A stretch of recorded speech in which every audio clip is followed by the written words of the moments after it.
नमस्कार, आज आपल्या या व्हिडिओमध्ये स्वागत आहे। आज आपण आलूचे पराठे करणार आहोत। त्यासाठी लागणारे साहित्य: राई, जिरे, तिखट, धना जिरा पावडर, हळद, मीठ, कांदा लसूण मसाला। इथे टोमॅटो मी चॉपर मध्ये बारीक करून घेतलेले आहेत, कोथिंबीर, वटाणे पेस्ट, कांदा चॉपर मध्ये बारीक करून घेतला आहे, लसूण पेस्ट, कढीपत्ता, उकडलेले बटाटे मॅश करून घेतले आणि पोळीचे पीठ मी अर्धा तास आधी भिजून ठेवले आहे। त्यात थोडेसे जिरे आणि मीठ टाकले। चला तर मग आपण बटाट्याची भाजी करून घेऊया। त्यासाठी मी कढई ठेवलेली आहे।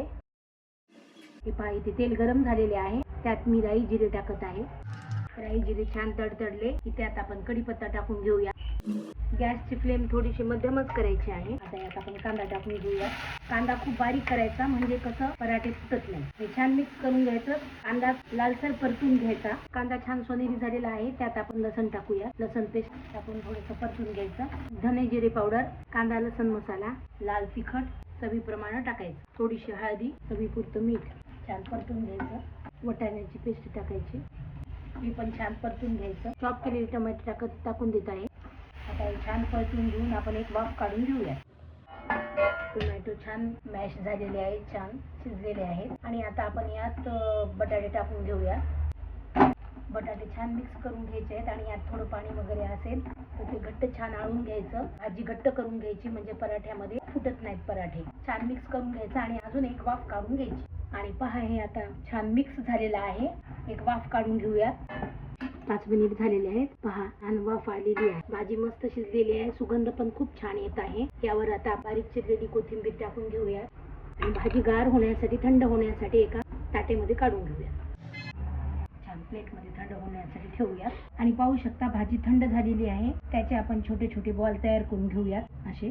चला तर मग हे बटाट्याचे बॉल तयार आहेत, पण कणिक पण म्हणजे छान भिजलेली आहे। आपण आता पराठे करून घेऊया। हाताला थोडंसं तेल लावायचं आणि गोळा असा मळून घ्यायचा छान हातामध्ये आणि त्याची अशी वाटी तयार करायची। त्यात हा बटाट्याचा गोळा अलगद घालायचा, छान त्याला बंद करून घ्यायचं। पीठ पुरणाच्या पोळीसारखंच करायचं। नरम पीठ केलं म्हणजे पराठा फुटत नाही। त्याला असं बंद करून घ्यायचं। इथे मी गॅस चालू करून तवा तापायला ठेवलेला आहे। मी पराठा करत आहे। तेल टाकायचं। खालून छान भाजल्या गेल्यानंतरच परतवायचा, म्हणजे फुटत नाही। चला आपण परतून घेऊया। छान हे तेल टाकूया।